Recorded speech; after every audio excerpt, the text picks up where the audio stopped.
This is the brand new BMW M3. This is our first review of it, and in this video, I'm going to be showing you how fast it is in a straight line, why it doesn't always want to go in a straight line, and how fast it was around our test track. That's on top of all the sensible stuff, of course, like how much it costs and how much standard equipment you get, and how it compares to its main rivals, the Alfa Giulia Quadrifoglio and Mercedes C63 AMG. So stay with us for all of that, but first a very quick reminder to subscribe to the channel if you aren't already, and if you want to buy any new car, head over to the deals section of our website whatcar.com, because you could save yourself quite a lot of money.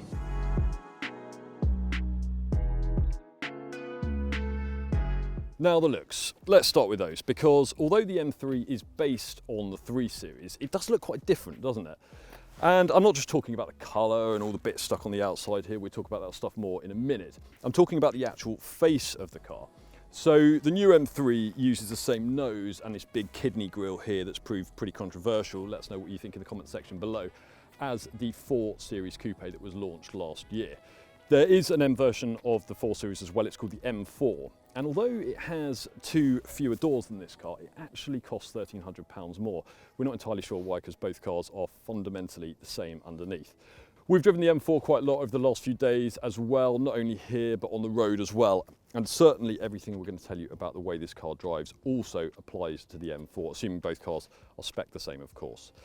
This particular car has the M carbon pack on it. It's very expensive, it costs £6,750.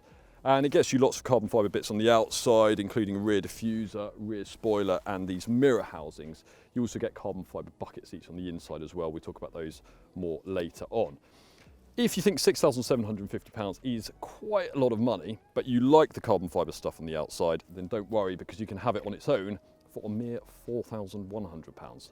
Or you could just not bother, because you get a carbon fibre roof as standard anyway. One thing you don't have to pay extra for though is this paint. It's called Isle of Man Green, and it's one of 6 metallics and 2 solid colours that are included in the price. If you want something particularly specific, you can have it through BMW's individual scheme, but you will have to pay extra. These alloys are standard as well, although there is one slightly different design to choose from if you'd prefer. And you can choose between bi-colour, which these are where parts of the wheel are polished alloy, or just go for full jet black.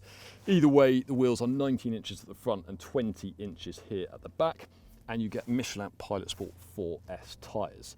You can actually pay a bit extra to have Pilot Sport Cup 2 tyres, which are a track-focused tyre that are legal for road use if you'd prefer. You can also choose to have the brake calipers painted in black, blue or red like these. And if you see an M3 with gold calipers, well, that means it has optional carbon ceramic brakes. They're very expensive, they cost £8,000 and they're designed for hardcore track driving. But we've driven the M3 and the M4 quite hard at our track here over the last few days and had no issues at all with the standard brakes, so we probably wouldn't bother. But the most important feature of the new M3 is under here. It's a 3-litre straight 6 like the one in the old M3, but it's a completely different engine. It's very similar to the one in the X3M actually, but it has more power, 503 bhp to be exact, which coincidentally or not is exactly the same as the V8 powered Mercedes C63 AMG and V6 powered Giulia Quadrifoglio, which are of course this car's main rivals. All of that power, as with both of those cars, is sent to the rear wheels, but the M3 will very shortly be available in 4-wheel drive form as well. The price, well, the M3 is only available in competition form here in the UK. There are lower spec versions available in some other markets, so it starts just under £75,000. There's only a few hundred more than a C63 AMG, but it is about 7,000 more than the Giulia Quadrifoglio. And although you do get quite a lot of standard equipment, you might be surprised to hear that you have to pay extra for keyless entry and a powered tailgate. Now we won't spend too long in here because the M3 is essentially a 3 Series inside, of course, and we have an in-depth review on that car that you can watch by clicking up there at the top if you want to. But there are a few things I want to show you. And one of those are these carbon fibre bucket seats that I mentioned a bit earlier on. They come as part of the M carbon pack, or you can also have them on their own for £3,400, and they are absolutely brilliant. Comfortable, really, really supportive, and actually they save around 5 kilos per side over the seats that you get as standard. I quite like this light grey, or Silverstone as BMW calls it, but you can also have black, orange, or this rather strange looking sea blue, which won't be to everyone's taste if you prefer. There is this slightly odd carbon fibre hump between my legs, and that's designed to lock you in place a bit better when you're going around corners. It takes a little bit of getting used to, but it really does work. And you'll probably hear a few people say, oh, you can't left foot brake. Well, firstly, you can if you really want to, but secondly, the M3 is fundamentally a road car, so really you're going to be doing that often anyway. I feel quite comfortable with the seat in its lowest position here. I can see out nicely. I'm just over 6 foot. The only thing I wish is that the steering wheel would go a little bit lower. I do feel like I'm reaching up into the sky a bit. It's coming out at sort of neck height rather than chest height, because the 3 Series wasn't designed with these carbon fibre buckets in mind. But it's not a major issue. All I need to do is just jack the seat up a little bit, and I can reach the steering wheel comfortably, absolutely fine. Now, something M cars have come in for a bit of criticism for in recent years is girth. I'm talking about the steering wheel, of course. They've just been really thick and chunky, which some people love, but others, including myself, would prefer something a little bit slimmer. This isn't too bad at all. It's perhaps slightly thicker than I'd ideally like, but certainly not annoyingly so that is a good thing. You've also got these red M buttons here, and what they allow you to do is pull together your favourite driving settings. So you can adjust the stiffness of the suspension, the weight of the steering, and the responsiveness of the engine individually, but you can also group together those settings and access them quickly by pressing one of these buttons. So you could use one of them for, say, town driving and another one for country road driving. So that's a good feature to have. These paddles here behind the steering wheel are standard on UK cars because you can only have an 8-speed automatic gearbox. You can have a manual in some other markets, but in recent generations of the M3, BMW didn't sell many manuals in the UK at all, so it's decided not to offer one this time around, which is totally fair enough. Now, unless you're an absolute idiot, you're not going to be doing this on the road, but one of the things the M3 has become famous for over the years is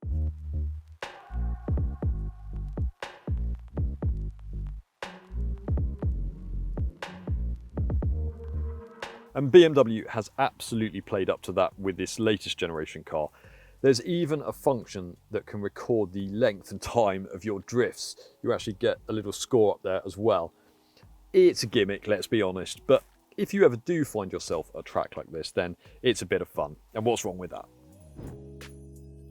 So what about performance? Well, as luck would have it, I'm just coming on to the mile straight here at Millbrook, which is where we performance test cars. So it's probably best I just demonstrate. Now, first of all, I need to engage launch control, which is a bit of a faff. You first need to turn the traction control off, which you do by holding down this button here. Then you need to put the gearbox into first gear and select the most aggressive change setting, which is S3. You then need to make sure the steering wheel is pointed straight ahead, of course. Hold down the brake, press the accelerator all the way to the floor, and then yeah, it's just not getting off the line properly today for some reason. This is a problem that we have encountered with BMW launch control systems quite a lot, actually. When they work, they're brilliant. When they don't, they're quite frustrating. So 0-60 there was 4.5 seconds. This car is capable of a lot faster than that. In fact, the M4 that we had here a couple of days ago, it was slightly warmer weather, which probably helped. That did 0-60 in 3.8 seconds. That is a faster time than we've ever figured the Alfa Giulia Quadrifoglio or the Mercedes C63 AMG. So clearly, the M3 is a very quick car when everything's working properly. The problem is, it doesn't always, as I've just demonstrated. What about through the corners? Well, with anything fast like this, or even hot hatches actually, we time them around our handling circuit up here at Millbrook. It's quite a short circuit, it's only 0.9 miles long, it's narrow, and really it's designed to simulate a country road. Now, to go really quickly around here today, I'd need to put on a helmet, I'd need to get the track closed, but we did exactly that a couple of days ago in the M4, and that managed to go around this circuit in 41.2 seconds. Now, that probably doesn't mean a lot to you, but trust me, it is quick. The C63 that we tested here on the same day, that was more than a second behind. And on a short circuit like this, that's a lot. And like this car, the M4 was on its standard Pilot Sport 4S tyres rather than the really sticky Cup 2s that I talked about earlier. But it isn't just about lap times, of course. The M3 is really good fun as well. The steering is quick, it's very precise, so you can place the car exactly where you want it, even at really high speeds. It isn't the most naturally weighted steering in the world, and you get a bit more feedback from a C63, but otherwise tough to fault. Body control though is absolutely fantastic, and bearing in mind this is heavier than the car it replaces. It handles quick change of direction better than the Giulia Quadrifoglio and the C63, that's for sure. And the brakes, they're fantastic as well, not only in terms of how quickly they can stop you, but also how stable this car is under braking. And that's one of the main reasons it was so quick around our test track. But what about the ride? Well, as long as you switch the suspension to its softer mode, it's pretty good actually, certainly for something this performance focused. It's still fairly firm of course, but it isn't jarring or crashy, which cars of this type can sometimes be. And it works really well on the road, so that's good news. There is quite a lot of road noise. The car has fat tyres of course, that's not surprising, but it is a quieter cruiser on the motorway than a C63 AMG. So overall, it's not going to be a car that's difficult to live with on a daily basis, other than the fact that real-world fuel economy isn't brilliant. In our tests, this car averaged 26 mpg. Not bad for a car with 500 brake horsepower, but still not exactly brilliant either.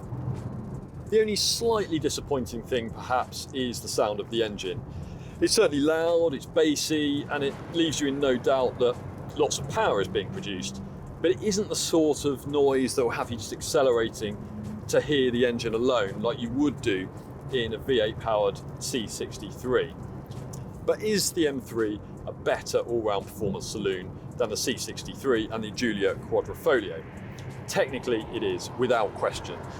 It's slightly faster in a straight line, but it's much more capable through the corners, and it has better interior as well. So if those things are your priorities, then you should choose the M3.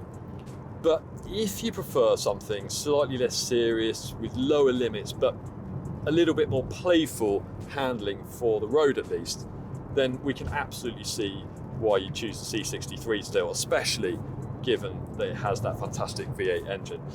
But for lots more information about the M3 and our full written review of the M4, head over to our website whatcar.com, or just click the link up there at the top of the screen, shortcut your way straight to it. And if you enjoyed this video, then please do give it a like, leave us a comment below, and other than that, we'll see you next time.